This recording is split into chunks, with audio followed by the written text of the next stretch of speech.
Welcome to the Council. That's right, AMC Jedi Council, where we talk everything in the Star Wars movie universe. I am Christian Harloff, a.k.a. Darth Harloff, and as always, I'm joined by the lovely Council. First, to my right, you know her as Queen Amidala, and she is Maude Garrett. Hello, Maude. Hello, thank you very much for having me back on the Council, people. Every time. And next to her, you know him, he's the editor-in-chief of AMC Movie Talk. He is Obi-Wan Kenobi, John Campea. Hey guys, welcome to the show, my fellow council members. Excited to get on with today's stuff. A lot of cool stuff to talk about today. A lot of cool stuff, a lot of fun stuff. And if you're just joining us the first time, we have a couple segments that we go through. We talk about everything that's canon in the Star Wars universe. That means everything that is official Star Wars history. And our first segment is all about the Star Wars movies news. Maude, Queen Amidala will read off exactly what we got in this topic. Maude, what do we got? All right, story number one. The Force Awakens panel will be screened live in London. And the trailer is confirmed to show before Age of Ultron, which is something that we kind of already knew. I think the fact that we're getting it before Ultron, like you said, Maude, is absolutely something that not only we knew, but it makes sense. Yes. And I know that some people say they don't necessarily need to show it before Ultron. Sure. But the fact that you're putting it in front of a movie, and we had this debate yesterday on Movie Talk, John, about Ultron is going to be a huge, if not maybe the biggest movie of the year. Right. So why wouldn't you also broadcast Star Wars? I said maybe.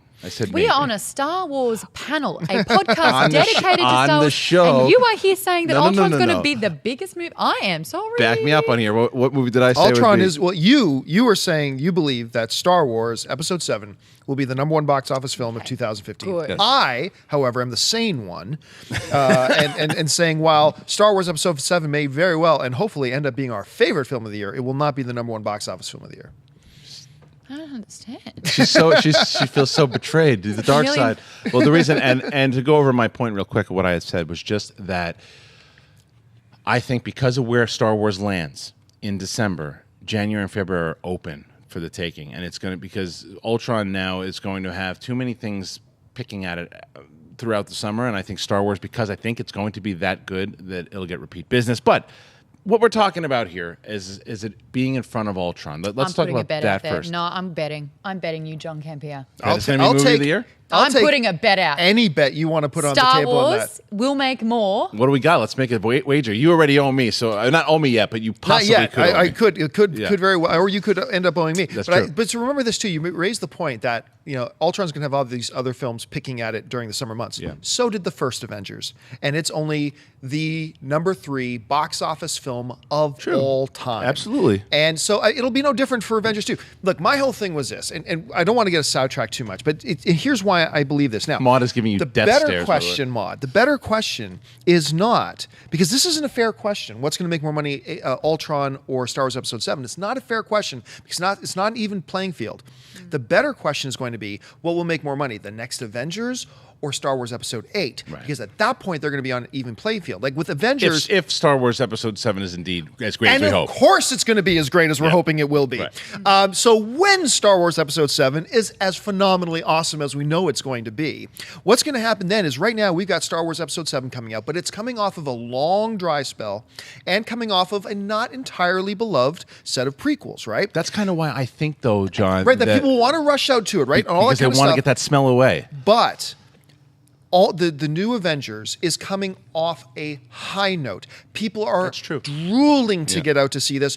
A huge fan base, plus not only The Last Avengers, but then Captain America Winter Soldier, and then Guardians of the Galaxy. It's all snowballing. So I don't think it's a fair comparison to say this Avengers or this Star Wars Episode 7. I think the fair comparison will be Star Wars Episode 8 versus the next Avengers. And that one, once it's a fair playing field, Star Wars Episode 8 will win. I mean, I had that discussion when I went to the Avengers convention. Oh, wait, there isn't one. But there is a convention. It's called Comic-Con. Yeah. That's pretty much it. But there is a dedicated convention just to Star Wars. I think that they've had 30 years. Yeah, there is for Star Trek too, but that ain't going to win any box office. But that's different though, because Star Trek doesn't have a brand new movie that people have been eating away at. But this is let's get away from this for a second. Let's get away from this for a second because we go on about this for this hours, could be a full show. But let's throw it back to you in regards to Ultron. it makes sense to put the trailer before Ultron. Yes. Sure. Now, just to clarify, though, it's not official yet. Like, it's still not like official. Disney has not said that's what's happening, but all signs point to that's what's happening, and I believe totally that is what is happening. So just want a little disclaimer. It makes perfect sense. It is a Disney house film. It is the biggest flagship film. It is going to be the biggest film of the year. So, of course, you want to put in front of it. But even more importantly, that it goes both ways. We talked about this on Movie Talk yesterday. Is part of the brilliance of attaching this trailer to this film is not that more people will buy tickets to Age of Ultron to see the Star Wars film. We live in an age now where the trailer is going to be online before Age of Ultron comes out. They're going to be able to see it that way. We know. But what it has done is it gets us talking about both of the films. Now we're talking about Age of Ultron even more. Now we're talking about Star Wars Episode 7 even more. This made total sense. This is the perfect fit. They would have been mad not to attach this trailer to this film. So I totally believe this is what's happening. And it's just going to amp up, like, what a night. Right. Because, like, look, first of all, my whole life revolves around Star Wars. Everybody knows that since I was a little kid. But that being said, my two most anticipated films of the year, Age of Ultron, Star Wars, I'm going to get to go into the theater that night. I'm going to get to see I will have already seen it, but I'm going to get to see the Star Wars trailer on the big screen, Right. followed by one of my other most anticipated films of the year. That's going to be an awesome night. I'm going to be giddy. I agree. Changes of How pants. will you enjoy Age of Ultron through all of your tears after watching the trailer? There will be many, many tears. Well, a Maude, lot of tears. Maude, let me ask you this, because I know where John stands as far as whether or not we think the Celebration we're going to see the trailer. Now, because of these reports, the more and more you hear that it will probably be in front of Ultron. Do you think still, because I know you and I did think that the trailer would be at Celebration in 2 weeks, do you still think that the trailer now will be shown at Celebration? Well, there's no way they can contain it if they show it at Celebration. So if everyone gets to see it there, it will be on the internet moments Instantly, later. Remember when you guys went to the movies to watch the trailer and I sat at home in bed in my pajamas and we watched it nearly at the same time? No. You saw it before we did. us. Oh, You saw it before us. It's But just we up got to there. watch it on the big screen. On the big screen. I gotta admit, I'm still a little mad about that. I wanted us, because To be the first one. you, me, Sitting in my Schnepp, PJs. Yeah. we like trekked down to Santa Monica or Century City. We saw it at the AMC Century City so we could watch it, only to find out, I'd actually leaked online like an hour and a half. It wasn't leaked online. They actually put it out online an hour and a half ago. We're like, you told us exclusively you'd be playing at the theater. I was so mad. Right, but there was excited. and there was a method behind the madness too. But Absolutely. I agree. But Ma, do you think though? So what are you saying? Yes or yay or nay on Celebration? Because we're gonna all be there. We're gonna all be at Celebration I when they're hope at 10. they play it. I really, really hope they play it. We've been talking about all the things leading up to it. Yeah. J.J. Abrams is going to be there. Kathleen Kennedy is going to be there. It makes sense for them to unveil this trailer. Yeah. But, I mean, having to wait almost 2 weeks to keep it under wraps, that's going to be virtually So impossible. you're saying probably no? I'm going to... Hold on, what are you saying? I just want to disagree with you. All right. So this is my life around here. Look, here's the thing. I still don't believe. I would not put money on this. I think there's a very valid chance they could show the trailer at Star Wars Celebration. But in your heart of hearts, you don't think But so. in my heart of hearts, I don't believe so. I don't think they will. And I think when you start listing off all those reasons about why we should expect it, JJ's going to be there. Kathleen Kennedy's going to be there. Josh Trank is going to be there. All that kind of stuff. I actually see that as reasons about looking at it in the way of, that just proves that they don't need to show the trailer there. Well, the point that Maude brings up, though, is a very valid one. If they truly are wanting to release this trailer with Avengers Age of Ultron, they've got to know there's no way in hell that they're going to be able to keep that trailer under wraps if they put it out first at Star Wars Celebration 2 weeks earlier. So, it can go, I see one of two scenarios playing out here. Scenario number one is that they do play it at Star Wars Celebration, in which case I still firmly believe it will be out online earlier that morning or within minutes afterwards, and the whole notion of it premiering with Avengers Age of Ultron has gone completely out the window. Or they look at it the other way. They think the marketing bang nationwide gets better bang for their marketing buck if they actually hold on to that trailer until right around the release of Age of Ultron. Then you're going to see a 30-second clip of the trailer at Celebration. It's going to be one of those two scenarios. I'm honestly really torn as to which one it's going to be. My money goes on them saving it for Ultron, but I'm not going to fall over surprise if they actually do play it at Celebration. I'm thinking it's your scenario one. I think they're going to show the trailer. I think they're going to release a trailer, and I think that there's probably that day or even the day after. they don't necessarily need to have to wait 2 weeks before Ultron because you're still going to pay for Ultron. It's not like you were just going to Ultron to see the trailer. It's an added bonus. I've seen the trailer before on the internet, and now I get to see it on the big screen. So I think they're absolutely going to. 2 weeks later. It's not 2 days later. 2 weeks. Right? I'm telling you, it's still. Now I'm just playing devil's advocate against my own point. I'm with you, but I think I'm taking it to the bank here. I think that it because they're doing like the simulcast. They already made an announcement that JJ and Kathleen's panel was going to be broadcast to people in London. Yep. You don't. For me, I don't feel that they would make that kind of announcement if it's just like, oh yeah, we're so excited, we're doing the Force Awakens, and here's a still shot of Harrison Ford by a tree. It's like they're showing something big. And what kind of tree is it? Is this a tree made from the moon of Endor? And then everybody will analyze. Okay, what does this tree mean? Yes, and we're going to do a lot of that. But let's move on now. Really quickly, though, overall, is this a win-win situation? So you've just put forward 2 suggestions of what could happen. You either get a little clip or we wait for Age of Ultron. This is a win-win, right? Oh, yeah. Either way, by May 2nd, we have the new Star Wars trailer. Right. By May 2nd, one way or the other, and that's a win for all of us, Absolutely. regardless. The biggest win of all, Disney. Yeah, oh, yes. absolutely. Oh, yeah, absolutely. Sure. Yep. All right, well, let's move on. Still in the Star Wars news stories headlines. Maude, what do we got next? Yes, well, you mentioned earlier Josh Trank is confirmed to speak at Star Wars Celebration. So is Gareth Edwards. These 2 guys obviously being depicted as the new directors for movies. So it'll be interesting to see, A, what they're going to say, and B, what they're allowed to say. Oh, this is another thing, because this actually broke right after we had shot, I think, last week's episode, and we were talking about it a little bit. You don't bring these guys on if you're not talking spin-off stuff. What happened? Giggling what are you giggling at? Sure, what do you got? Say. We did. We covered this already. At this I point, swear you we have covered to. this. What do you got? I don't know why. Yeah. I have no reason that this came into my head.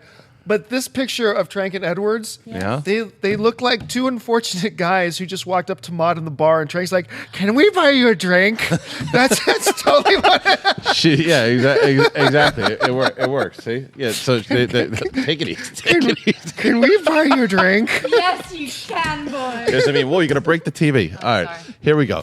So Josh Trank, stay on Just target. made out with a television. Trank and Most Edwards. action I've had in a while, guys. That's Trank, that's Edwards, and they're the reason you bring those guys into this celebration is because you talk spin-off and you talk about not only what's happening more with Rogue One. We're going to talk about some rumors and stuff in just a little bit here, but you probably will get more cast from Rogue One. You might get a synopsis on what it is. It's only about 1.5 years away or whatever it is at that point. So that's what I think we're getting from him, and it would be very interesting.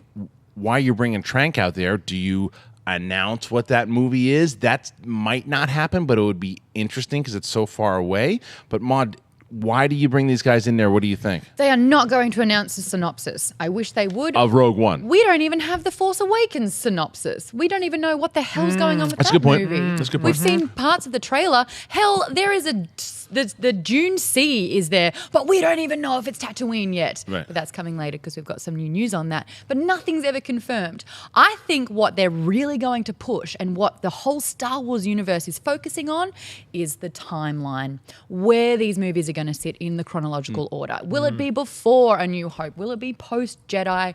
That's what I think is going to be the real thing that they're going to push. That's the gold nugget. John? If this were any other movie, franchise too, I would say a year and a half. I wouldn't have let them buy me a drink. Right, exactly. 1.5 years out, yeah, this is good timing to let us know what that film's going to be about.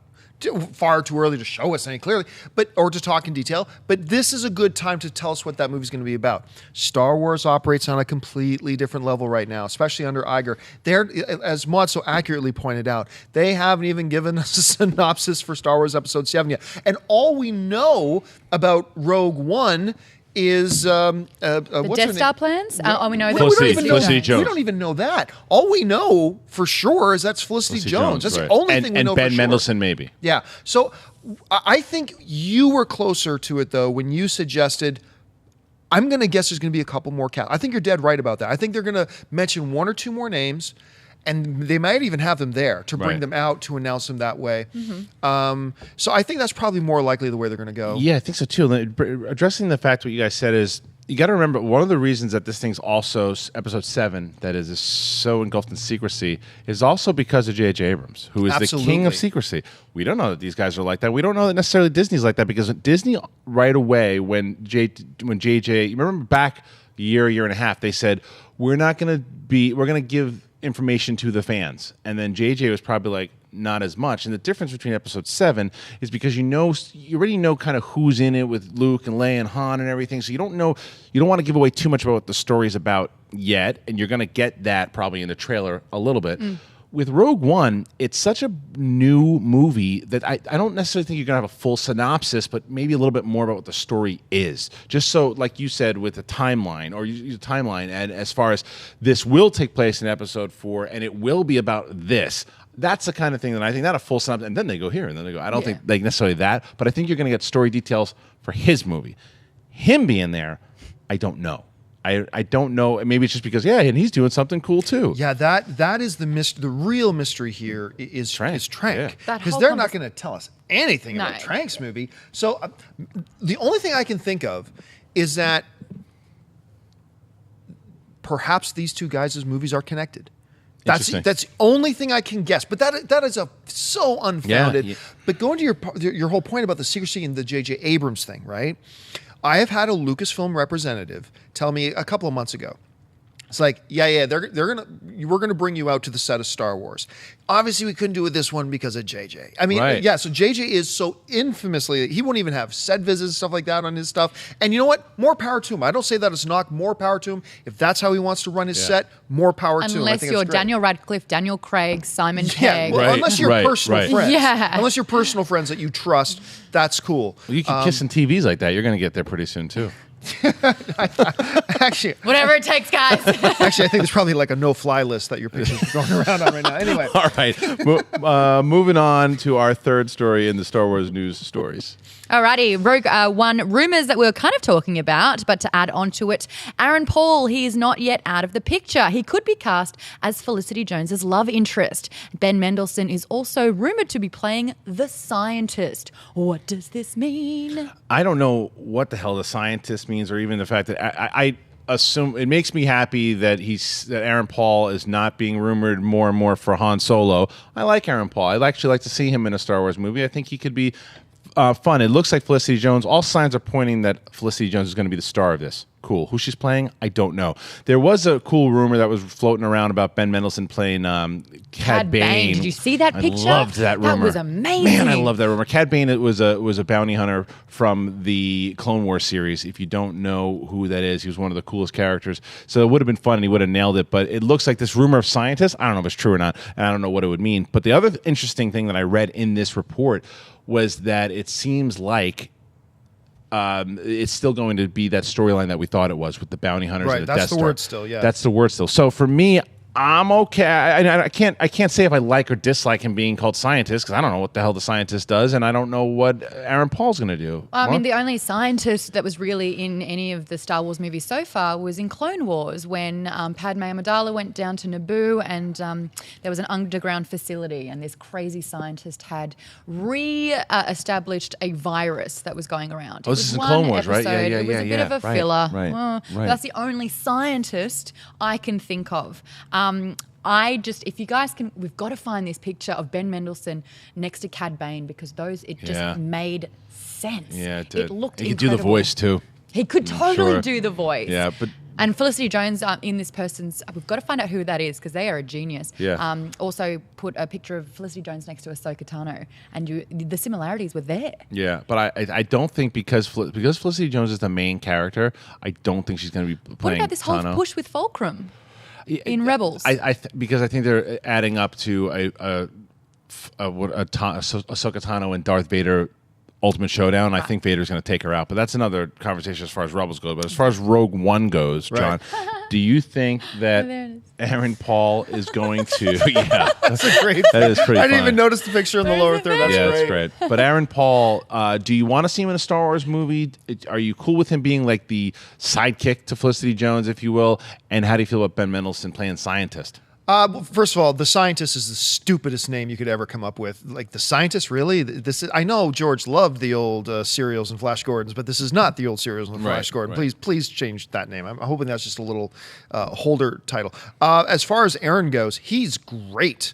I mean, we've had him in the AMC studio a couple of times. Yeah. He's awesome to chat with. He's so open. He's so wonderful. And I think he's a great performer. I think he would do quite well. But this ties into, when you're talking about tying him in with Felicity Jones, stuff like that. I do believe that Felicity Jones is playing ass-annoying Tano. Do you think? I'm sorry, did I mispronounce that? I'm sorry. Do you really think I know you hate her. What? That's really funny. But do you Did I really? say I that know you wrong? hate her, but do you really think she's going to play? I really Tano? do. Really? Look, if Interesting. this has lots of little asterisks beside it, okay? If all the words that we're hearing about are true, that this is about the stealing of the plans to the first Death Star and Yeah. all that kind of stuff, if all that's true, then narrative-wise, it would make sense the way Rebels is setting up Tano there, that she's like this big part of the growing rebellion at that point, that at some point she may be the one that makes the run and tries to get those plans. You can, because of the popularity of the character, which I'm not part of that popularity, but because of the popularity of the character, you can build a film around her. You can build a film around that character, and a lot of the existing Star Wars fans, not necessarily the ones who just come from the original trilogy, they will get on board with this. And now that suddenly makes more sense. Now you've got Aaron Paul in there, where it opens up the floodgates about what could he be playing. Look, am I saying I would put money on the fact that she's going to play Tano? Nah, I'm not putting money on it. But you could see it being possible. But I could totally see that as a very valid possibility. I think it's a more possibility if you're going to put her as a character as Rebels. I think it's going to be Sabine, personally. Only because Sabine was the Mandalorian, ties into the bounty hunters thing if she indeed goes off on her own. Rebels has too many seasons to go, and I don't believe Ahsoka's going to be around for that long. They have to have that clash between her and Vader eventually, and I think Vader is going to be her undoing. That's my prediction. I don't know. That could happen in Rogue One. That could happen. And that was my next question to both you guys. Maud, I want to see you get excited here. Do you think that either Darth Vader or the Emperor will make an appearance in Rogue One? No. Not at all. Really? No, I don't think so. I think that they're doing this, let's call it phase 3 of Star Wars. I think that they are all about moving forward. I don't think that they're going to do any kind of storyline that drags us back to previous movies. So you don't think it's going to take place in that timeline then of episode? If anything, it would be like what we're seeing in Rebels. It's a fleeting appearance by Vader. Well, that's what I meant. Even a minor appearance, do you think he's going to show up at all? I'm going to say that they're not going to focus on it. Yeah. How they use the rest of it, I'm not sure. John? Yes. Yeah. Yes. Okay. And the Emperor Vader, too? I don't know about the Emperor. Vader. Because if you're going to follow in the style of the films with Star Wars Episode 4, A New Hope, that you basically had no presence of the Emperor, so maybe they'll try to keep him more in the shadows too at that point. But following the logic of what I'm trying to lay out is that I do believe it's going to be Tano. Not putting money on it. And if it is, I believe that movie ends with that showdown with Vader.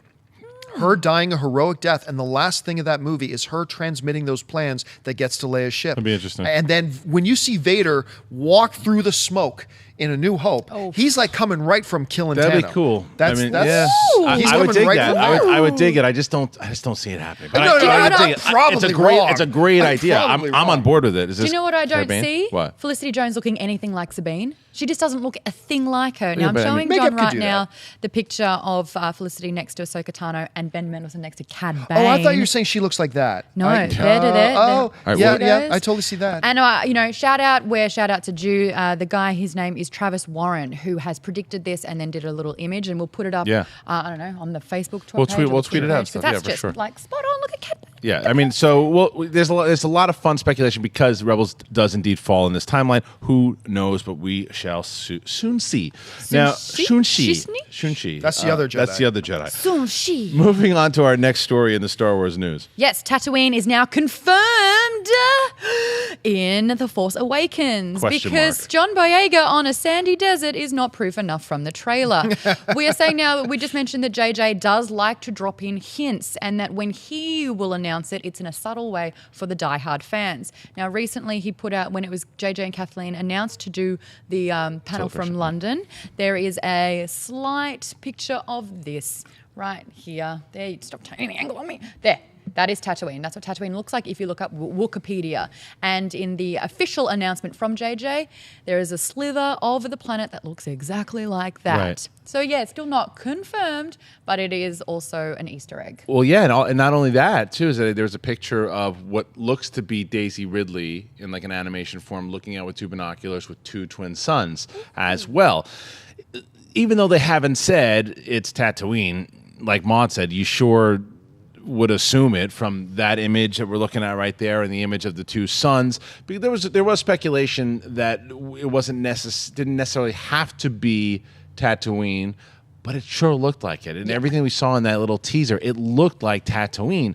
So I'm going to go ahead and say that it pretty much confirmed that we're going to see Tatooine. And I think that it's also because I've been saying I still think that both Daisy Ridley and Adam Driver are going to be descendants of Darth Vader. And I think they're going to find out that ultimately their whole family history stems back to Tatooine. So that's why I wouldn't be surprised if they do. And it's been in 5 of the movies. 5 out of the 6 movies, Tatooine's been on everyone. Yeah. Almost everyone. So, John, do you think it's Tatooine? Well, certainly not confirmed. I'll be shocked. Yeah. I'd be shocked if it wasn't Tatooine. And you know what? It's consistent with this thematic thread that started with George Lucas about, and this goes back to my screw you, I love the Ewoks, but George had this thing where he loved to tie big, important, pivotal things to seemingly small, unimportant things.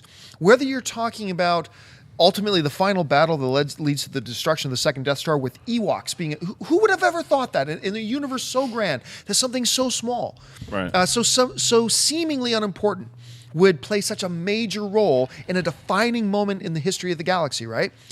Tatooine is but F nowhere on the ass end of the galaxy, right? The outer rim. It's a Again, putting the pun in. Yeah. Sorry, gotta watch my I dirty can't mouth even now. elaborate. She just put the pun in. All right, let's go. Like when you look at this place, is there a more insignificant, unimportant place in the galaxy than this? And yet, it is where Darth Vader comes from. It is where Luke grows up. And now it's going to also play a pivotal point in Star Wars Episode 7. And that is a beautiful thing that I think from George and now passing on to Disney, one of the themes that they continue following on, that the seemingly most unimportant thing is a pivotal thing and a giant thing in the course of history in the galaxy. I think it's incredible. Mon, how do you feel about it? Well, the thing about Tatooine is that it's not run by the Empire or the Rebels. Like it's one of those. It is on the outer rim. We don't know that anymore. Well, it's always 30 years has later. been It always has run been, by though. the Yes, Hutts. yes. Which is why there is Mos Eisley is the place full of scum and villainy because it's all the underground. It's like in Coruscant, you have to go down to the slums. This is the whole place is like the slums. It's where you go to disappear, which is why Luke was put there. Which is why Obi-Wan was successfully a hermit for 30 odd years. Yeah. I think that if someone out there wants to say, no, there will not be Tatooine, make a bet with them because it's free money. Yeah, I'm agreeing with you. I think so. I think it's kind of a sure bet. And I also do agree. I don't think the Empire or Rebellion are going to have any part of it, but we just don't know yet as far as... I think we're going to see some slugs. I think you're right. I think we probably will Hutts. see. It's certainly not Jabba, but it may tie back into it, so we shall see. All right, what's our last story of the Star Wars news? We've got Harrison Ford, who is out of hospital after recovering from the light plane crash he was in for 3 weeks now. So this is good news. Yeah. And right in time for celebration. I've been having this conversation with Tiffany Smith, who's a friend of ours, and she really thinks Harrison Ford's going to show up. And I am, even before the plane crash, I said it's not going to happen. Harrison Ford will not be there. He is notorious. He doesn't like being in public places a lot of the times. He's kind of reserved that way, and it's not that he's clearly embraced again being in his big franchise movies. He's doing Blade Runner again. He's coming back as Han Solo, but this isn't his thing. Carrie Fisher and Mark Hamill, they've done these things a whole bunch of times. You get them; they're confirmed to be there. You would have confirmed him already. I just don't see him being there, even if he hadn't been in the plane crash. But that's just me, Maud. He's not the friendliest of men, and he definitely doesn't like that Star Wars has defined him for so long. But Disney has money, and money talks. It talked enough for him to sign back on to this movie for The Force Awakens. Let me guarantee you there'd be a big clause in there. We will give you so much money if you promote the movie, and that may include a convention appearance. So you think he's going to show up? I think we'll see him. All right, John? There's a chance. I think. Never tell me the odds. I think 3 years ago, I would have said, as Harrison Ford has said, there's no way in hell you're going to get Harrison Ford in a Star Wars movie again. It ain't going to happen. Here we are. Harrison Ford is in another Star Wars movie and seemingly having a pretty damn good time doing it. Yeah. Something happens to these big mega movie stars that, let's talk about Sylvester Stallone, let's talk about Vin Diesel, where they are the biggest movie stars in the world, right? And all of a sudden they hit a skid of a number of films, a certain period of time, a number of years in their career where they just put out duds. Duds. Yeah. And suddenly now they're not the hottest guy on the block anymore. What does Stallone do? He said he'd never do another Rambo movie. I'll make another Rambo movie, and people love me again. He said he was done with Rocky. He went back and he did Rocky again, and people love me again. Vin Diesel said he was done with Fast and the Furious. He put out a number of films that were horrible and nobody wanted him in. Guess what? He went back to Fast and the Furious, and everybody loves me again. I think Harrison Ford is in a period in his life right now where I think he's digging being loved again. I think he is digging being the popular guy in school again. So you think... I'm so wish-washy today because I'm not willing to put money on this. But if I had a gun to my head and said, is he or is he not going to be at Celebration? He's going to be at Celebration. Wow. Okay. Well, I'm going to guess he's going to be at Celebration and shock the world. I'm on the other side of that, and I will say You're though, probably right. But I will say though, when you're bringing up the examples of Vin Diesel and Stallone, I agree with you for the most part on that argument. The only reason I go against it a little bit is because those guys don't have the acting chops that Harrison Ford does and the opportunity that he has. Was that? Did Who? have. Did you watch Ender's Game? Well, yeah, I mean, have you watched anything he's done in the past? No, I know, 7 or 8 years? but he was still good in Ender's Game. He was reading. See, I don't think so. I him. I thought he slept walk through it. Really, in Ender's Game. Yeah. And what about in 42? I thought he was great in 42. I thought he was great in 42, but I also thought he slept walked through that one he did with Gary Oldman and the ugly Hemsworth. Paranoia. Yeah. But wait a minute. But the thing is still. Are you kidding? Did I really just call Liam Hemsworth ugly? Yeah, if there's one thing he is not, that's true. Well, it's talented. But if there's one other thing he is not, it's ugly. If there's one other thing he's not, it's ugly. But he does. But Harrison Ford is the dude can act when he's and his passion has come back in certain roles. I thought in 42 he showed it. What I think got him in, obviously money was a big part of it. Obviously being back in the spotlight, sure. But I also think that it was JJ's enthusiasm, because I just watched an interview with Andy Serkis for Empire magazine that did Fitting Enough. And say Plagueis. Say it. Nope, you just said it. Put a dollar in the tip jar. So, but what everyone says is the same thing, is how infectious J.J. Abrams' energy and passion for the material was. And the reason why I believe I'm going to get my steak dinner from you, John, is because I think that Han Solo is getting his last ride in Episode 7. I'm on that as well. You do. I know that I'm like sometimes on your side, but I do believe. But you're not on my side with him and Leia being separated, though. No, I kind of thought that they would be, but this is his last hurrah for sure. He's only going to be in 7. Okay, so but it's a great debate. Regardless, whether or not he's going to be there, we will all find out 2 weeks away. We're going to be doing Celebration. We will know, and we will let you know. Yeehaw! Now we're done with the Star Wars movie news. Now we have a little segment on the show that is simply called "What's the Deal with Canon?" That's right. One day you'll join in, John. I know. One day You'll get it. I mean, come on, can't you? Figure it out. What we let you guys know in Canon, if you don't know, if you're tuning in for the very first time, Canon is everything that is in the Star Wars universe that ultimately ties back to the movies that you know and love. That could be video games. That could be books and comic books. There's so much of it right now. There are timelines. You can get into it now and get in there early so you can catch up on everything, because they're going to be more and more and more. But we're going to give you some updates. Maude, what do we have first up on the list with Canon? Christian, it appears that an official Canon list was released, but some of the comics just happen to be missing from it. So let's talk about this official Canon timeline as it stands now. Yeah, what's confusing about this list is, from what I'm hearing, is that now in old Legends books, you would get a timeline of where all the books fit in. You could find that in the beginning of it. And I think that this is the new list that you're going to see when you are looking for books, because the Phantom Menace, the Attack of the Clones, but then you see the Clone Wars TV series, followed by Dark Disciple, which is the Asajj Ventress book. Then you jump into a timeline of Revenge of the Sith, Lords of the Sith, which we'll talk about in a little bit here, Tarkin, which we talked about 2 weeks ago, A New Dawn, which is the prequel to the Rebels TV series, and then, of course, Rebels TV series. Then you get into A New Hope, Heir to the Jedi, which is the most recent novel that just came out. Then Battlefront the game, which is interesting. I thought the Battlefront was coming after Return of the Jedi quietly, because the Moon of Endor is in the still that we've seen. Yeah, there's a bunch of different. So that's confusing. The Battlefront is the most confusing to me. But then you get to Empire Strikes Back, Return of the Jedi, Aftermath, which is the novel we're all most excited about, and then of course The Force Awakens. This is a bit confusing to me because there's the TV series that are in this list. There's the video game that's in this list, but there's no comics in there. And is this going to be in the book? Why do you think that they decided to exclude the comics and some of the, and there's also there's the short stories from the Star Wars Insider that are canon, and there's the little books that they have from Rebels, the side stories that are for kids that are canon. Why do you think they chose to leave a lot of this stuff off? Where was this released? Is this official from Star Wars? Yeah, I think it was StarWars.com, I believe. That is odd that they would put such a push on these comics and actually not have them officially canon. I thought that they were.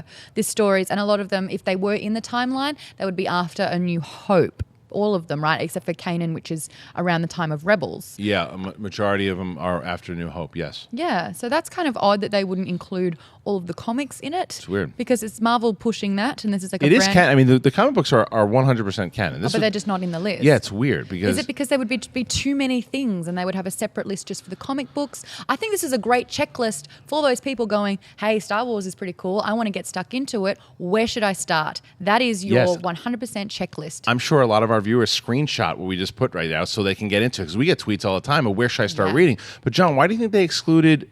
First of all, why do you think they excluded the comics? And then why did they, if it is just a book list that they're going to put in the books, why did they put the TV series and the, I guess, video game. You know what? They had the movies in the old book list. So I guess the question is just why didn't they include the comics more than anything else? I think there are three separate reasons why we didn't see the listing of the comics. Number one, there's just too many. And there's going to be more. And there's going to be more and more and more and more. And then you might as well not put them. Reason number two is not going to be a popular thing to say. But, you know, I'm a comic book nerd, and I read all the comic books. Not a lot of us do. More people read novels than read comic books, which is kind of weird. And so I think they take the novels more seriously than they take the comic books. I don't know about that, dude. The pre-orders for Darth Vader sold the most comics. I know, but I mean, the overall overall numbers don't lie. So I think that's one of the other reasons. But the third reason, which will be the one that everybody will dislike the fact that I think this way, but is smell that? That's the smell of us getting back to another era of multiple levels of canon. This whole thing now that they've done, I think this is the but a forerunner, if you will, that within 5 years we are going to be back to another situation where there are different levels of canon. Yeah, yes, those little kid side books of Rebels, they are a version of canon, but they're not the canon, much like we had in Star Wars for so long, where we had G canon and multiple levels of canon. I think this is a little... Are we there yet? No. Everything is still canon right now. Totally is. But I think this is a little bit of a foreshadowing that we are... within the minds of the people at Lucasfilm, they're already thinking in terms of multiple levels of canon, I think. I hope I'm wrong. I hope I'm dead wrong actually, about that. I'm glad you brought that up, because that actually brings us into our next subject matter, where we're talking comics. Maude, what do we got next up on the docket? No, it's not April Fool's. Kanan, The Last Padawan, is out now, and we've all read it. Yes. Well, of course it's not April Fool's. It's April 2nd. Oh, yeah. Well, that's right. why. But, you know, like any news around here, and Australia's the day before. Yes. This is week you've got to be skeptical of. Well, that's right. Kanan, The Last Padawan did come out yesterday, and we're super excited to get our hands on it and read it, because to me, I think Kanan was one of those characters that just popped off of Rebels, and most people did, and Freddie Prinze Jr. did an amazing job with him. And I know that I'm the minority here at the table, but I enjoyed the backstory of the way they set up Kanan in... What's up, buddy? There he is. For those playing at home who haven't seen Rebels, they might not know who Kanan is. Yeah, Kanan is a character. He's he was a Padawan that was caught in Order 66. And Order 66 is the order that the Emperor put out there to eliminate all the Jedi. Right. And then No matter how young or he old. took off and he basically tried to forget about his past as a Jedi, became almost like a Han Solo type. When you read A New Dawn, Well, he was a fugitive. yeah, he was, and he was just he was a pretty dark dude in New Dawn. Is really why I liked reading the book. You learn a lot more. Dark dude. He's drinking all the time. He's getting hammered. He's punching people in the face. I'm an Australian. That's called an average That's called weekend. Thursday. Yeah. It's called Thursday. Yeah. So, Come on, guys. but the fact that I like that. So to get this comic about him, because I was always curious while reading New Dawn about what it was like for him as a Jedi, because they opened up that one scene with him in A New Dawn about how he's asking all these questions that all the other Padawans are just listening, and he's raising his hand asking questions to Obi-Wan, like, who is that kid? And they addressed that in the comic. And I thought that was a great way that the story team's paying attention. Remember what we talked about in New Dawn, make sure they do this. So I really enjoyed the first issue of Kanan. Last Padawan. Yes, the Last Padawan. And I think that the way that it ended was great. The relationships between the clone troopers, his master. I really enjoyed it. But John, you read the first issue. What did you think? Well, you were mentioning that we were all really excited for the first issue to come out, and I will say, speak for yourself. Yeah. I was not.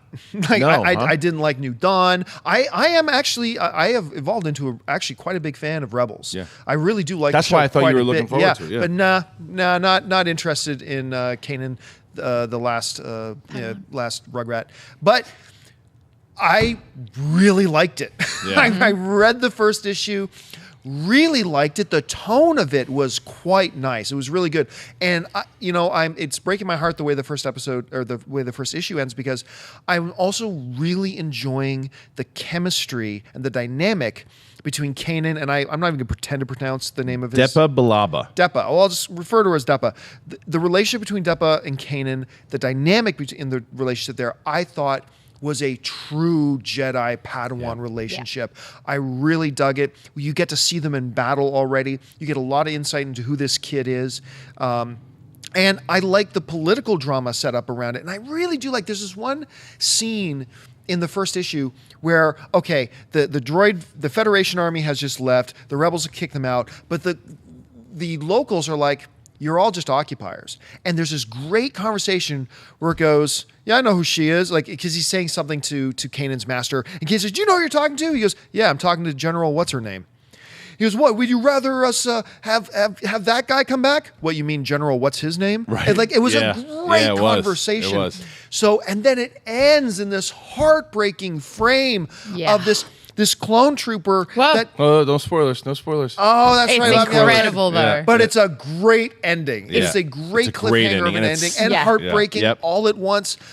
Beautifully done first issue. This might be my favorite single issue of the 10, 11, 12 issues of the new Star Wars canon comics that have come out. Beautifully done, beautifully illustrated. I am while I was not interested in this, I am quite excited for issue 2. I thought it was really well done. Mon? That ending, confession from the council here, who Tears. audibly gasped, because I did. I went, no! You saw it coming. You knew it was coming. Still made noise. When a Still, certain character appeared, I went, uh-oh. Yeah. Yeah. And Did you say it? Yeah. Yeah, I went, uh-oh. Yeah. And then I was like, really, this quick, huh? But I Yeah. think you kind of have to. Yeah. Yep. So I have not been shy about how I feel about A New Dawn. I thought it was a really slow, boring book that gave you snippets of what was cool. My favorite part of A New Dawn, the first chapter, where you meet Caleb June, who is this guy, Yeah. Kanan, Who is Kanan, yeah. his first identity, who he really was before he had to go undercover. Right. And I was like, the Jedi Academy, where he was inquisitive, where he asked questions, and then you heard about who his master was.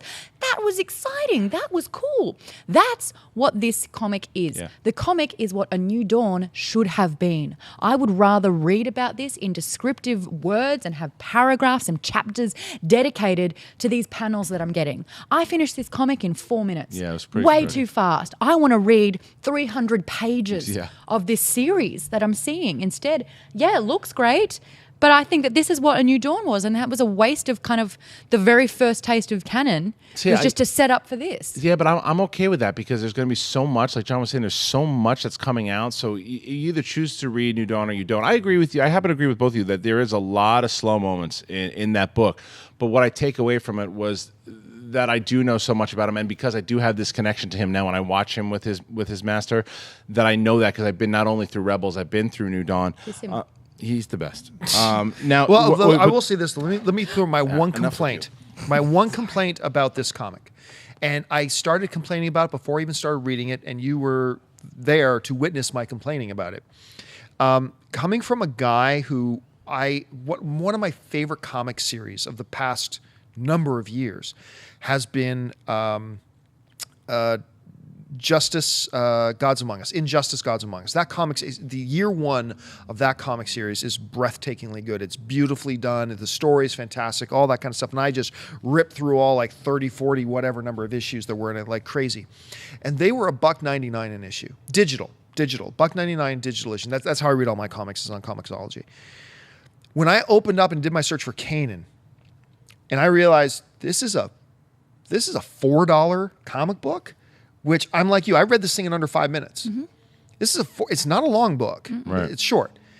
So my thing to Lucasfilm is right now is you are charging too much for your digital comics. When I'm reading like Injustice Gods Among Us, and I'm reading for $1.99, in some cases $2.99, and sometimes I'll get a $3.99 comic, but it's usually a larger comic. You are charging too much for these, and you're going to have a hard time. If I wasn't diehard, no matter how much I like this comic, this would have been the last comic I read of it, if they're charging that much. Especially with a character who's not as known if you're not watching Rebels. Right. It's not like doing a Luke series that you could, or a Vader series that you could probably charge that and be like, okay, Vader, $4, I can see it. I understand and I agree with that point, but one of the more positive things that I took away from this series was General Cleve Can is we a talk character. about how he looks exactly like Hellboy? He looks like he does look like Hellboy. You know who else? He? He looks like Hellboy meets Darkness from Legend. Yes. And for me, when that character popped up, I went, "Who's that guy? Yeah. Let's get more of him." And you knew that wasn't the last we were going to see. Oh, of him. no way! He's going to be a major. Oh, he's going to be a character, series. and he might be a major character that pops up down the line in another movie or something too. Let's get him in a movie, because the thing is, my biggest problem with the Clone Wars, and it's been a lot of people's problems, is that the Roger robots were not terrifying and all. They weren't. They were just pawns. But when you get guys like this and characters like that, to where Star Wars, when they do villains well, they do them Darth well. Maul. Yes. Wow, he was terrifying. Yeah, so good. And this General Cleve guy, man, let's see more of him. But Maud, you got something before we move on? I've just Googled General Cleve. Nothing. No, I did comes too. Up. I know, I did Nothing. too. Nothing yet. But he will. That's going to be very rare. Yeah. I don't even know what species he is. No, we're not. And Hellboy. Kanan will. Yeah, Literally Kanan looks like Hellboy. Red with the two big horns Yes. coming out the top. And another thing, by the way, this reminds me, because General Cleve will pop up if you don't go to Wikipedia, which is. They've been dealing with Star Wars lore for a long time. They actually have tabs now to where it is canon and Legends. So Right. if you eventually General Cleve and you pop in there, there'll be a tab that says canon. If you type in Darth Plagueis and you put him up there. Do it. Wait a minute. You put Plagueis in there, you'll see a canon tab and then a Legends tab. So that's just for you guys. Go to wikipedia.com, check that out. One more thing before we move Cleve on. Yeah. was a male Devaronian who served as general in the Confederacy of Independent Systems during the Clone Wars. Whoa, is that brand new? Because has to be. Has to be a brand. Okay, new thing, so there you go. All right, well that's the comic book. picture's from the new issue. That It picture's is, from yes. But So it says Legends there. Well, click on it's you're probably on the Canon tab. That's all right. We'll look at it a little later. So moving on to our next. So we've just talked about the comic book. Now let's get to the next story in the canon So universe. distracted. He's got a cybernetic right eye, people. This is awesome. Alrighty, we have we're going to have a little bit of a preview about Lords of the Sith. Now, this is the next book coming out on the 28th of April of this year. I spat on my keyboard, but no one. Well, John saw, so I had to say it. Good. This one pretty much features, as we saw in the timeline, it comes after Revenge of the Sith, and this is the first time we really see Vader and the Emperor battling out together, because this is when Vader just turned to the dark side. I love the idea. Paul S. Kemp, I don't know a lot about so far, but I've read the little excerpts. There was an excerpt, I think, in A New Dawn, and there was an excerpt. The P silent. Excerpt. Thank you. That's right. Excerpt in. I'm a blonde girl. No, I'm kidding. No, you're good. You're good. Thank you. So in that book, both Heir to the Jedi, also, which I'm currently reading, there's another excerpt in there, and I really like what's going on here, because some of the most interesting stuff in Tarkin was the dynamic between the Emperor and Vader and Tarkin, but also in the Vader comic book, the dynamic, the way the Emperor kind of schools Vader at one point. But this is right after Vader becomes Vader. So to see, there was a Dark Lord trilogy that James Luceno had written 2 of the books in that trilogy, and he really got into the dynamic of Anakin discovering himself as Vader. And this is what I believe you're going to get in this. That book that I just mentioned is now Legends, but this is the first canon book to find out the mentality of what Anakin was going through, and then battling on a planet with Sidious to get off of a planet. Are you kidding? Like this, look, I love the Sith. I love them. They're my favorite part of the Star Wars universe. To watch these two having to fight. Look at me shooting lightning. He's wrecking people with his lightsaber. That's the best cover of all time with the AT-ATs in the back. I mean, get out of here. Destroyers, everything. This is a Sith wet dream right here. I cannot wait. It comes out at the end of this month, the end of April. Sign me up. I can't wait. We'll see. John, are you excited about this one? No. No, you're not excited about anything. Come on. Come on. You love Vader. You love Palpatine. I do love Vader, and I love Palpatine. But remember, I was not looking forward to Kanan, the last Padawan either, right? I think what happened with me is that I was not really looking forward to Tarkin. I was certainly more intrigued by Tarkin, and I loved that book. Right. I loved Tarkin. But New Dawn threw a wet blanket on me as far as my enthusiasm for the books go. I'll need 1 or 2 more really exciting surprises for me to get rid of the bad taste that New Dawn left in my mouth personally. What's interesting to me, though, about this cover is, well, there's 2 things that, for me, when I read the first little kind of plot giveaway, it was like, okay, now they're on this planet, they got to battle together. Who's battling Vader and the Emperor? I know. Yeah, but it's like, I'm going to be curious to see what they're doing, because come on, give me a break. But the other thing that I found was really interesting here is like, this is right after Revenge of the Sith, when right? he Frankensteined out of the What chamber. is interesting to me, though, look at those stormtroopers. Look at their helmets. Yeah. What era helmet is that?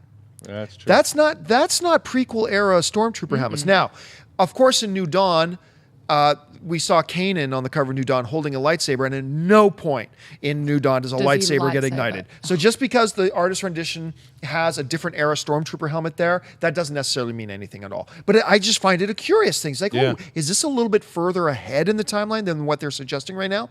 So I am a little bit curious about it. Look, I am definitely going to be reading this thing when it comes out. Right. I'm absolutely going to be reading it. I'm just, right now, for me, the new canon Star Wars novels are 1 win, 1 loss. Yeah. So that's not a good enough record for me to be automatically excited, except for Aftermath. I'm stoked for Aftermath. I can tell you right now, and I know that we're not doing a mini review for a little bit, but you're probably going to be 1 for 2 because I'm reading Heir to the Jedi, and I don't love it so far. Yeah, and I start reading Heir to the Jedi tomorrow, actually. Yeah. So we'll do like a mini review of that in about 3 or 4 weeks. But Maud, you see the cover, you hear what it's about. Yeah. You care? Well, I kind of want to see what everyone else thinks. So here is just a tiny publisher's summary, and it says, a long time ago in a galaxy far, far away, when the Emperor and his notorious apprentice, Darth Vader, find themselves stranded in the middle of insurgent action on an inhospitable planet,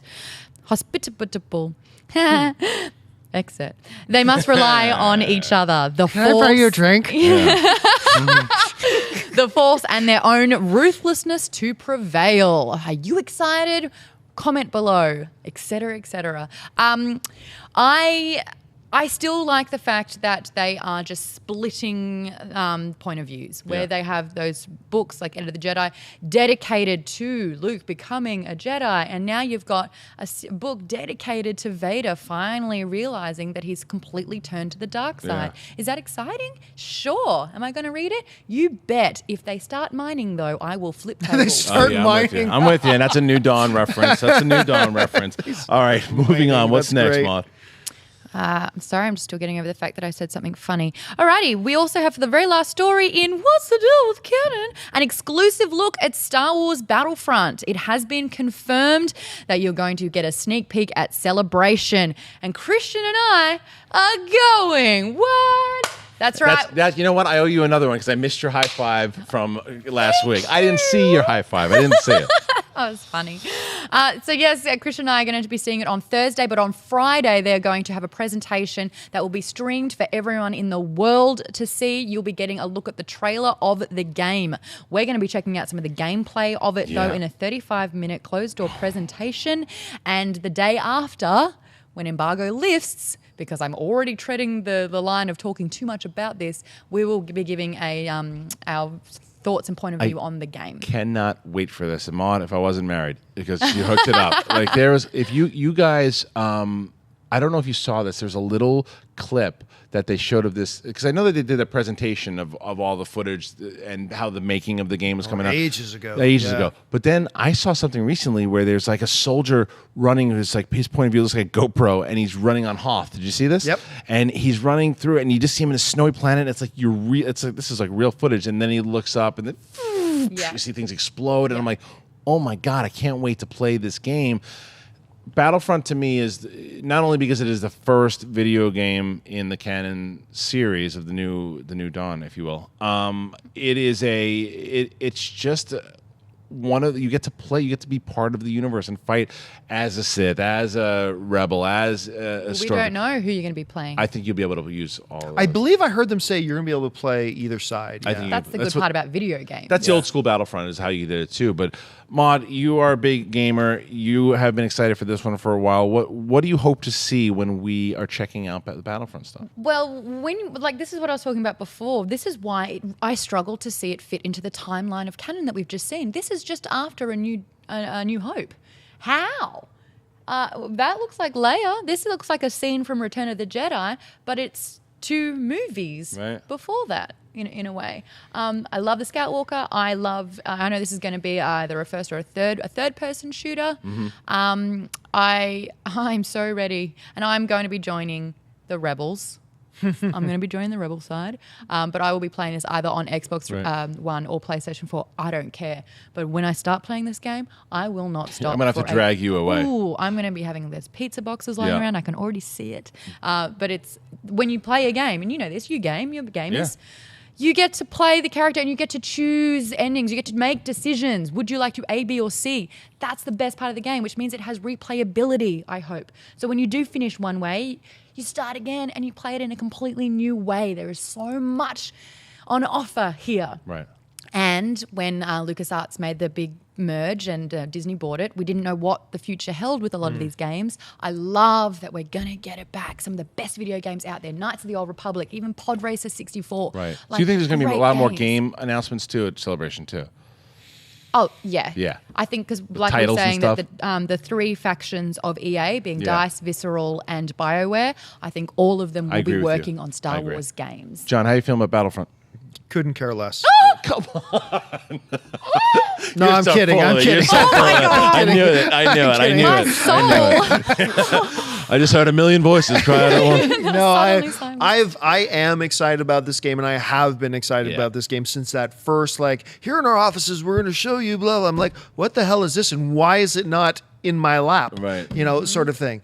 By lap, I mean on a laptop. That's what I meant. So I was really excited about it. I am still really excited for it. They've already announced they're going to do a Battlefront 2.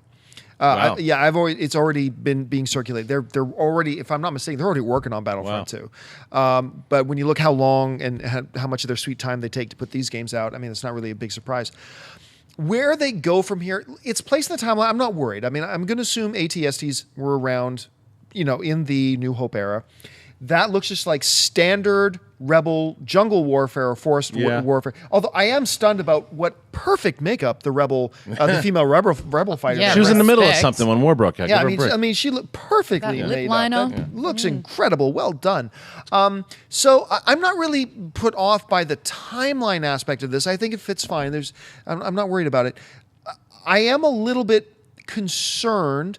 I haven't been blown away by what I've seen of the gameplay so far. I think that'll change. But that is all such just surface stuff that I have no doubt when we get our hands on this thing and we're able to really play around with it, we are going to really then see the identity of the game, and I think I'm so excited for it. Well, cannot wait for Battlefront. We'll have more information when we're able to, from Celebration, check out our updates. We're going to have all that stuff, and we'll let you know exactly what we saw when we're allowed to. Here's to us being able to form words afterwards as well. It's going to be tough. The whole thing, those days are going to be incredible. Now, our next segment on the show, this is Address the Council. Every week, one of us has a topic that we want to bring to the council. We state the points, and then the rest of the council will interact. So let's get to this week. Queen Amidala has a topic. She's going to bring it up. What's the topic? Thank you to the council. Hello, everybody. I want to chat lightsabers. Now, this is something I've been very passionate about pretty much when the prequels started coming out. For 3 movies, we saw a standard lightsaber, Kanan with his single-bladed lightsaber. Can we grab him? Yeah. This is what we are used to right here. That is a lightsaber. And it wasn't until Darth Maul came into play when we saw kind of what we're seeing with the Inquisitor behind me, which was the double-ended lightsaber. But now I find that there's so many forms of lightsaber. We saw the crossguard lightsaber, like the sword hilt saber in the Force Awakens trailer. It's like, yay, that's what we had initially with the Phantom Menace, and now we're seeing it here. And then Rebels, you had Ezra make his lightsaber, and it's a fusion between a blaster, staple gun, and a lightsaber, which I couldn't stand until I saw Kanan use it in the finale, and I was like, okay, that's not terribly bad. But, the blaster is an uncivilized weapon, and the Jedi, the lightsaber is the symbolism of Jedi, and it's a Jedi's weapon. To put them together, I thought was blasphemous. Mm-hmm. I think we're seeing too many types of lightsaber too quickly now. I liked Dooku's and Ventress's lightsaber where it had a curved hilt. That was their specific take. Male performance problems hilt? Aww. Yeah. But that's for grip. Oh, all right. Yeah, don't say that either. Don't go there. No. Okay. But what I'm stay on target. I can't shake him. What I'm wondering now, though, is are we seeing too many forms of lightsaber, and what it initially stood for, being a light sword, is this now becoming? Are we straying too far away from it? And is anything possible now? I think that the answer to anything possible is yes. I'm okay with it. I understand your concerns. The lightsaber is sacred. I do, but I think that depending on how you explain the mythology, and speaking of which, one of the cool things that I did like about Heir to the Jedi, the novel, is that they talk about like Luke putting together, like looking at his lightsaber, because remember he gets it from Obi-Wan, and so he doesn't want I don't want to give away too much, but he's able to get the inner workings of a lightsaber. Tinkers around. Yeah, and in that there's almost like a reference to how a Jedi puts together their saber, and almost explaining the cross guard. Yeah. So that was interesting to me. Now, the Old Republic the Knights of the Old Republic did a great job in explaining how these lightsabers were created with the cyber crystals and everything. Kyber crystal. All that stuff. So. Yeah, I think sometimes they just. I'm worried that they make this will look cool, so let's try this. As long as they can explain why it fits into the mythology, then I'm okay with it. But that's me. There are 2 ways of looking at this: the wrong way and the right way. And the wrong way of looking at it is there is an argument to be made here that in the original Star Wars film, in A New Hope, we saw 2 lightsabers. Well, we saw 3, and from Obi-Wan, from Darth Vader, and then the one Obi-Wan gave to Luke. Out of, a Jedi, there were supposed to be thousands upon thousands of knights guarding the Old Republic. We saw a very tiny sample size of 3 guys who happen to have their lightsabers look that way. And so who's to say that lightsabers weren't of, Joseph's Technicolor Dreamcoat? Right. It was that lightsabers could have flourished in any manner of shape, size, and color and whatever at any time.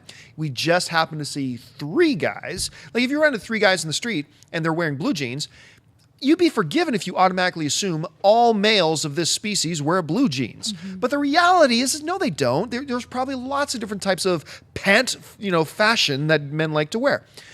So that's one argument to be made. However, the other side of the argument, I agree with Maud.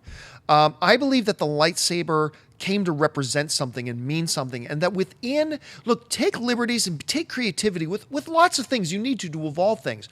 But at the core of those things, you need to have certain elements that become sacred. And for my personal money, I think the lightsaber, the art and the discipline of what it means. Like, remember they said, when Darth Vader says to Luke, I see you've constructed a new lightsaber. It's like, almost like the lightsaber itself becomes a rite of passage. And to do it right becomes a rite of passage.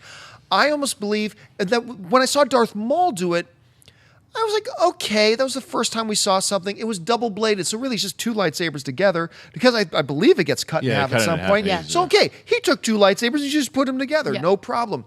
But then we got the male performance issue thing with Count Dooku.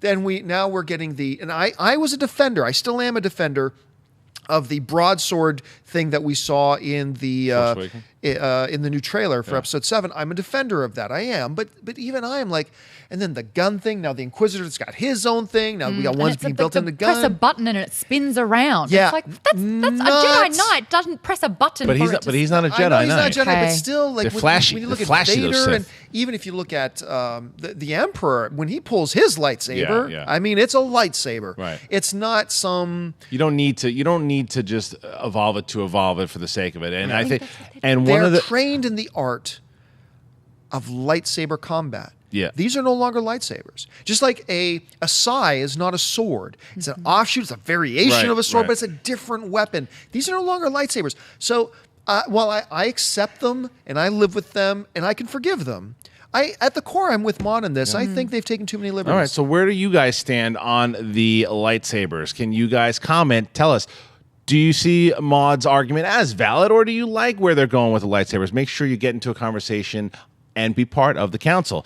Now, speaking of getting you guys involved, we have you guys tweet out every week with the hashtag AMC Jedi Council. We try to pick a couple of your questions so we can read them on the air, and we have about 3 or 4 today. Maud, what is the first one? The first one is from the Nick at NM McCrite. He says, do you think that we will see any Force ghosts in the new movie? If so, who? And if not, how will they explain why not? It's a phenomenal question that has been asked a bunch of times, and if they explain why not, I think they're going to do it the same way that Timothy Zahn's novels did in the Old Legends for the Thrawn trilogy, was that it just eventually Obi-Wan had said goodbye. They might do that again in what's Aftermath. They might do that again. I think you might see a Force ghost. I actually might think you see Luke as a Force ghost in the final episode, if he indeed does crap out, and then it's him that is the Force ghost. I don't think you're going to see Sith. I don't think that's not their thing. I don't think you're going to bring Hayden Christensen back because people will go nuts in the theater. Yeah, exactly. And What's that noise? Yoda. I don't know. If you see anyone, it would be, I don't know how they'd be able to keep it under wraps, but to see Ewan McGregor as a Force ghost would be pretty cool. I just don't see it happening, but that's me. John? Getting to the one part of the question, which is, if you don't put them, how do you explain they're not being there? Why would you have them there? I don't see any explanation needed. There was a one distinct relationship with a Force ghost. That was Luke having Obi-Wan talk to him.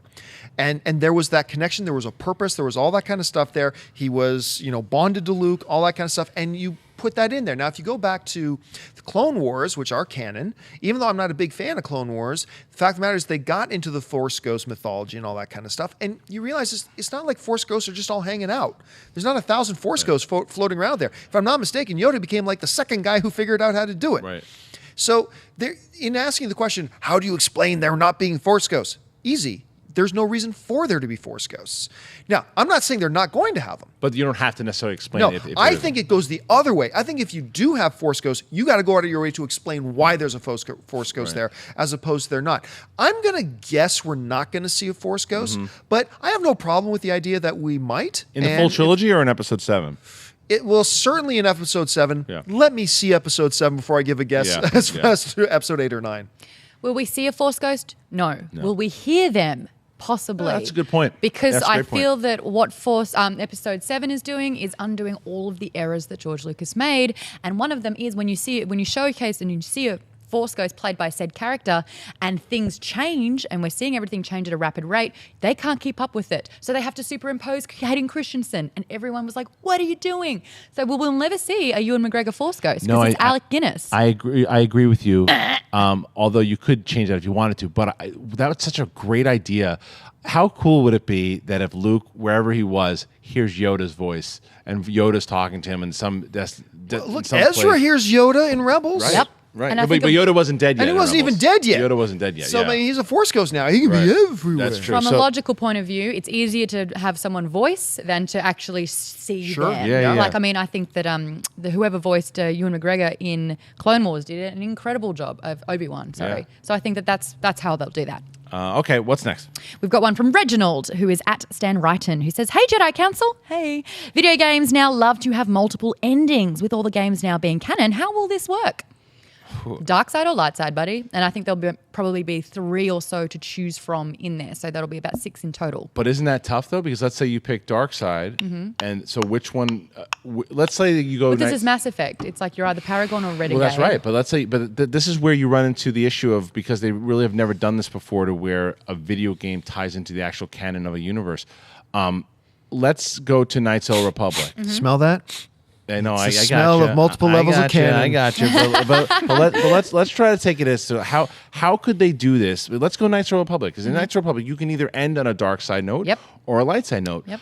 If you ended on a dark side note, so that is indeed part of the canon, but you can't then decide light side, because then what's canon? The light side or the dark side? What is actual canon? I will break it down for us nerds. I feel that it will be like a D&D terminology. You will have lawful good. You will have neutral good. You will have chaotic good. You will have, and that's how it breaks up. And the same goes for neutral all over, and then chaotic good, chaotic neutral, chaotic. So you will have the light side, neutral, or the dark side, and from that you can make a good decision as a saving grace like Vader, or you can go full-blown evil, or good, and then good, and then no. Those are still 3 different endings, though. That'll be 9. 9 different endings. Yeah. So I mean, you have 9 different, but you can't. But that's the thing, is how do you Which turn, one is canon? Which, right? which right. of the ending is canon? Right. This is why I don't think Revan should be canon. Okay, because you're just tying into that. You're right. I mean, I don't think you're right as far as him not being canon in general. But that's you're my right point. as my your Revan point is here. a chick. But this is where it gets good. confusing, though, with video games the most. Yes. How would you do this? This is a great question. How do you think we'll be able to have multiple endings in games? You can't. Yeah. I mean, that's the here's what you can have. You can play light side, you can play dark side. You can play Empire, you can play Rebellion. And I get that. But if you are going to be really hardcore, I mean, look, there are rooms full of very smart people that have been paid a lot of money to try to come up with some solutions, and maybe they have. We're thinking about this for 5 minutes. So their answers are probably going to be better than ours. So in my 5 minutes of thinking about this, it's an unsolvable problem. Because the only way I see you being able to do this is you can pick a path, Rebel or Empire. But ultimately the game has one ending. Right. So you can play Empire, but at the end of the day, your base gets destroyed. And like your mission in this thing, the whole quest of this game was protect the Empire thing. And you can play that character and achieve certain things and have small victories along the way. But ultimately, by the end of the day, there has to be, if this is canon, there has to be but one ending. I agree. So it's either you succeeded in doing it, in which case, if you played the Rebels, you fail in your attempt to destroy the Empire base, or you're playing Rebel and you can have a bunch of small victories along the way, but ultimately your base falls. That's the only way I can think of that. So this is going to be Spoiler City. Yeah. There's one ending. Yeah. You're right. It's going to get out there. So So play the game be wary. in one sitting. Yes. Okay, what's next? We've got one from Chris Hodge, who is at Relic 4187, who says, AMC Jedi Council, do you guys think it's possible for Adam Driver to be Ezra in Episode 7? Because Ezra would be on the dark side and become Kylo Ren. No, because it doesn't fit up age-wise. Age-wise, I was going to say, age-wise, it doesn't work. He would be around 60. Ezra will be 60 at that time. I know I don't necessarily think that means that Ezra won't. Would he be 60? Close to it. I mean, Was he like 16 now? Luke was 19 when the trilogy started. They're around the same age. Luke. Yeah. Nice, Burrow. Yep. Burrow. Yep, you're right. So I think they'd be around the same age. So that wouldn't make sense. You have a better chance, even though I don't think it's true, of Andy Serkis playing Ezra. But I don't think that is the case. I think Ezra will go to the dark side. I think that'll happen in Rebels. And for anyone going, oh, that can't happen, it's a Disney show, watch more Rebels. Watch more Rebels. It gets dark. Driver's not Ezra. Maud, what do you think? Kylo Ren, no one has seen him. We do not know what he looks like. We have seen a guy crouching down with a hood over his body. Maybe his back's sore because he's 60. We don't know this. We have no idea, and I would rather wait and find out. My main thing against Ezra is simply, look, maybe he turns to the dark side. And if he does, that has some awesome narrative possibilities. But let's assume for a second Ezra remains a hero throughout his life, okay? In that case, in Empire Strikes Back, in a nice little conversation between Yoda and Obi-Wan, that boy, talking about Luke, he is the last hope. Yoda, in reference to Princess Leia, as we found out later, no, there is another. Not two others. There's not some kid named Ezra that I used to talk with. He might not know about him, though. That Yoda wouldn't know about him? Yoda didn't know that Palpatine was right under his nose as a Sith Lord. Sure, but Yoda's now dead. Right. Obi-Wan's now a Force Ghost. Right. They know a little bit more. Right. That's why I have a hard time seeing it. That's one of the situations where if they say Ezra is still alive, now if he turns to the Sith, if he becomes bad guy in Rebels, that solves that problem. Because he's no longer a hope for the universe. He's a bad guy. That solves that problem. If they keep him good guy, though, you're going to have to do a lot of explaining about why, that's not in continuity with what we've known for the Star Wars universe so far. I actually think that he's just going to die. I do too. Which is going to be really sad, but awesome. Yeah. Can you imagine narrative and dramatically how awesome that's going to be? If Ezra has like a big heroic death. It has to end grim. Rebels has to end grim. It has to. But okay, last question. It's from Nathan Pottle, who says, do the spin-offs need the opening title crawl, or should that just be saved for the episodes? John, where do you go on this? Because I'm torn. I am going to say that the spin-offs will use the opening crawls. Number one, because it's Star Wars. And they're going to want to make sure you... this is a spin-off. It's not episode 9, 10, but this is still Star Wars, right? Yeah. But secondly, I bet you there are tons of filmmakers out there that wish they could just use an opening crawl. Because you accomplish so much in setting up your movie that you don't have to waste screen time on. Right. Yeah. Hey, I got an idea. Give me 3 paragraphs. Just explain it all didactically to the audience right now in 3 paragraphs, and we're set and we're ready to go. It's genius. It's great. I think you use them. I think we use them also. I think you're going to use them in the spin-offs because it also not only does it help you tell the story, but it's part of Star Wars. It feels like Star Wars. You don't need the episode titles. Like they shouldn't do episode 1 for the spin-off movie. You don't need that. Like that you keep for the specific episodes. But for this, you got to have the crawl. When has one thing that is Star Wars based not had the crawl? Even it's the comics. In the comics. Yeah, right. It's in the book. Right. It's in I the mean, look, we're not going to get, it's going to break my heart a little bit, and I'm going to have a little tear. When I sit in that theater and the lights go down and we don't hear. Yeah. Yeah. But you'll once that horn thing starts, once the big thing of the horn blast starts, then I'm there, and you damn well better have that crawl. You'll be there when you see the Lucasfilm splatter. Yes. Then you got to have that crawl. All right, guys. That is this episode of Jedi Council. Thank you very much. Make sure that you continue to tweet in and make sure you comment on this issue. Sure, why not? Yeah. Let us know what you like the most about this episode. 4, right? This is episode 4. 4 into it.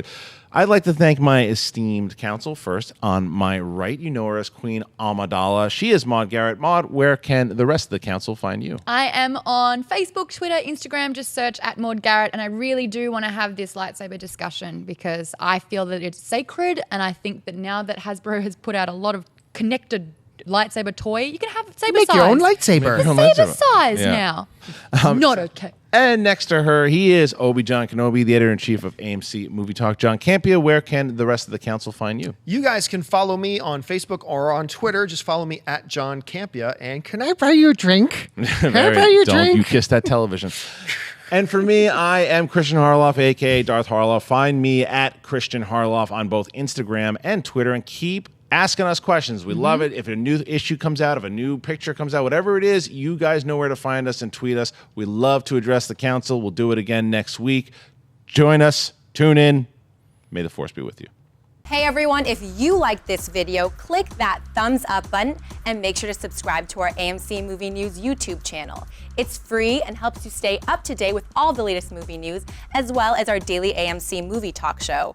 Also, make sure that you follow us on Facebook and Twitter to stay up to date with all of our special promotions, contests, and prize giveaways.